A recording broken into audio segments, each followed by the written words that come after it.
ಸ್ತೋತ್ರ சொல்லலாமா? ಒಂದು ಹಲ್ಲೆಲೂಯಾ ಸ್ತೋತ್ರ I ಹೇಳೋಣ. want to tell you. ನಾನು ನಿಮಗೆ ಹೇಳಲಿಕ್ಕೆ ಇದ್ದೇನೆ. Amen. When he came to Herod, when these three people came to ಈ Herod. ಮೂರು ಜನ ಹೆರೋದನ ಬಳಿಯಲ್ಲಿ ಬಂದಾಗ Amen. Herod கேக்குறாரு எந்த குழந்தை?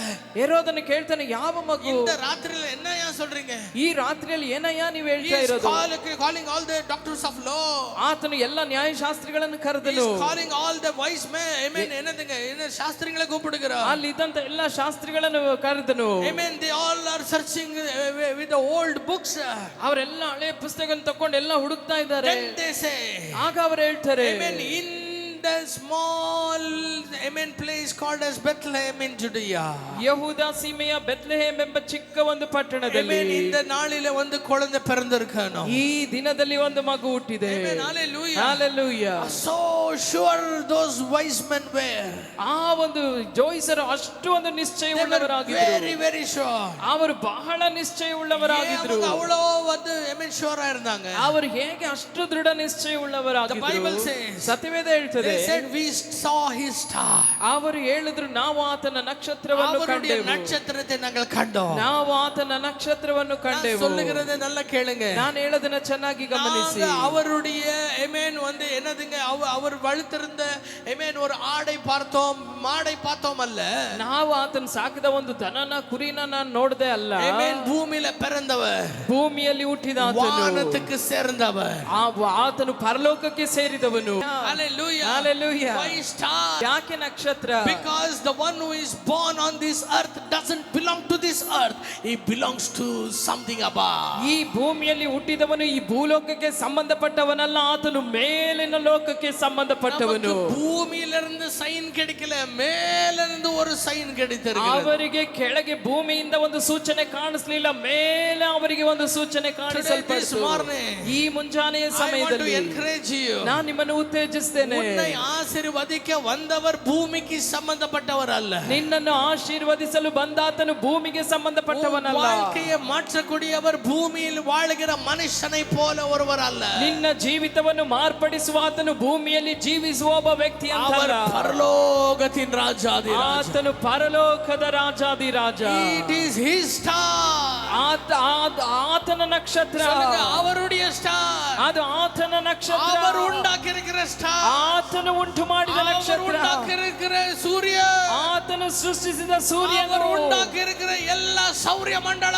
ಆತನು ಉಂಟು ಮಾಡಿದ ಎಲ್ಲ ಸೌರ್ಯ ಮಂಡಲವು. Hallelujah. Hallelujah. Can I hear a big hallelujah? ಒಂದು ದೊಡ್ಡ ಹಾಲೆಲೂಯಾ ಕೇಳಬೇಕು. Hallelujah. Amen. He is from above. ಆತನು ಮೇಲನ ಲೋಕದವನು. ನಕ್ಷತ್ರ ಪೋಲ ಒರುವರಲ್ಲ. ಆತನು ನಕ್ಷತ್ರದಂತೆ ಒಬ್ಬನಲ್ಲ. ನಕ್ಷತ್ರವೇ ಅವರುடையது. ಆ ನಕ್ಷತ್ರವೇ ಆತನದು. ಸೌರ್ಯ ಮಂಡಲವೇ ಅವರುடையது. ಸೌರ್ಯ ಮಂಡಲವೇ ಆತನದು. Stars ಉடைய constellation ಅವರುடையது. ಆ ನಕ್ಷತ್ರಗಳ ಮಂಡಲವೇ ಅದು ಆತನದು. ಎಲ್ಲವೇ ಅವರುடையது. ಎಲ್ಲವೂ ಆತನದೇ. ಅವರುடைய ನಕ್ಷತ್ರத்தை நாம் பார்த்தோம். ಆತನ ನಕ್ಷತ್ರವನ್ನ ಕಂಡೆ. I want to amen encourage you. ಈ ದಿನ ನಾನು ನಿಮ್ಮನ್ನು ಉತ್ತೇಜಿಸ್ತೇನೆ. Amen. Worldly things are perishable. ಲೋಕದ ಕಾರ್ಯಗಳೆಲ್ಲ ಅಳಿದು ಹೋಗುವಂತದ್ದು. Worldly things will change. ಲೋಕದ ಕಾರ್ಯಗಳು ಮಾರ್ಪಡುತ್ತದೆ. Amen. Worldly things becomes old and weaker. ಲೋಕದ ಕಾರ್ಯಗಳು ಹಾಗೆ ಹಳೆದಾಗದ ಬಲಹೀನಗೊಳ್ತದೆ. But something from above. ಆದರೆ ಮೇಲಿಂದ ಬಂದಿರುವಂತದ್ದು is going to change your life. ಅದು ನಿಮ್ಮ ಜೀವಿತಗಳನ್ನು ಬದಲಾಯಿಸುತ್ತದೆ. ಎಷ್ಟು ಜನ ಆಮೆನ್ ಅಂತೀರಾ? ಇறங்குகிறது ஒன்று. ಮೇಲಿಂದ ಇಳಿದು ಬರುವಂತದ್ದು ಒಂದು. ಆಮೆನ್ சொல்றீங்க. ಎಷ್ಟು ಜನ ಆಮೆನ್ ಅಂತೀರಾ?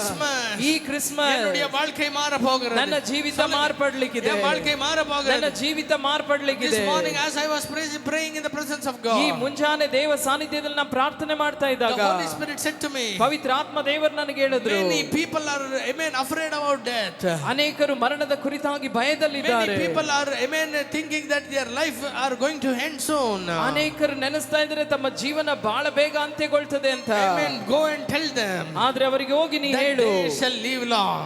ಅವರು ದೀರ್ಘಾಯುಷ್ಯವಾಗಿ ಬದುಕ್ತಾರೆ. They shall live long. ಅವರು ದೀರ್ಘಾಯುಷ್ಯವಾಗಿ ಬದುಕ್ತಾರೆ. All the people who are afraid of sickness and death. ಯಾರೆಲ್ಲರೂ ವ್ಯಾಧಿಗಾಗಿ ಮರಣದ ಕುರಿತಾದ ಭಯದಲ್ಲಿದ್ದೀರೋ, I speak to you the word of God as a prophet. ದೇವರ ವಾಕ್ಯವನ್ನು ಒಬ್ಬ ಪ್ರವಾದಿಯಾಗಿ ನಾನು ನಿಮಗೆ ಮಾತನಾಡುತ್ತಿದ್ದೇನೆ. You shall never die. ನೀವು ಸಾಯೋದಿಲ್ಲ. You shall never die. ನೀವು ಸಾಯೋದಿಲ್ಲ. The sickness will never kill you. ವ್ಯಾಧಿ ನಿಮ್ಮನ್ನು ಕೊಲ್ಲೋದಿಲ್ಲ. Amen. No fear will kill you. ಯಾವ ಭಯವು ನಿಮ್ಮನ್ನು ಕೊಂದು ಹಾಕಲ್ಲ. You shall live. ನೀವು ಬದುಕ್ತೀರಾ. You shall live like a lion. ನೀವು ಸಿಂಹದ ಹಾಗೆ ಬದುಕ್ತೀರಾ. ವಿಶ್ವಾಸಿಗರೇ, ಎಷ್ಟು ಜನ ನಂಬ್ತೀರಾ? If you believe this morning, you shall see the glory of God in your life. ನೀವು ನಂಬುವುದಾದ್ರೆ ಈ ಮುಂಜಾನೆ ಸಮಯದಲ್ಲಿ ದೇವರ ಮಹಿಮೆಯನ್ನು ನೀವು ಕಾಣಲಿಕ್ಕಿದ್ದೀರಾ. You will see your reports getting changed. ನಿಮ್ಮ ರಿಪೋರ್ಟ್ಗಳು ಮಾರ್ಪಡೋದನ್ನ ನೀವು ನೋಡ್ಲಿಕ್ಕಿದ್ದೀರಾ. You will see every condition, your health condition getting better.